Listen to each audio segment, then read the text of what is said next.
3 ഉരുളക്കിഴങ്ങ് നന്നായി കുക്കറിൽ ഞാൻ വേവിച്ച് എടുത്തിട്ടുണ്ട്. നന്നായി വേവണം കേട്ടോ, അല്ലെങ്കിൽ അത് നമുക്ക് കുഴയ്ക്കുമ്പോൾ ബുദ്ധിമുട്ട് വരും. അതിനകത്തേക്ക് ആട്ടപ്പൊടി എന്ന് വെച്ച് കഴിഞ്ഞാൽ നമുക്ക് വേണമെങ്കിൽ റേഷൻ കടയിൽ നിന്ന് കിട്ടുന്ന ആട്ടപ്പൊടി വേണമെങ്കിൽ ഉപയോഗിക്കാം. ഞാനിവിടെ ലൈറ്റിൻ്റെ ആട്ടപ്പൊടിയാണ്.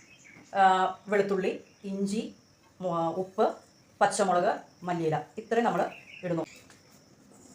ശരിക്ക് ഞെരടി കുഴയ്ക്കുക. അതെന്ന് വെച്ച് കഴിഞ്ഞാൽ ആ ഉരുളക്കിഴങ്ങ് നല്ല രീതിയിൽ മിക്സ് ആവുന്ന വരെയും കുഴച്ചുകൊണ്ടിരിക്കുക. നമുക്ക് വെള്ളം അധികം ചേർക്കേണ്ട വരില്ല.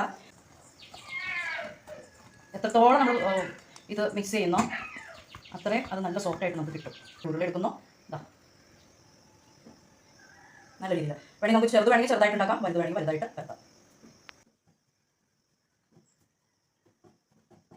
വേറെ ഷേപ്പും ആക്കി എടുക്കാം. എന്താ ഇങ്ങനെ ചെയ്ത്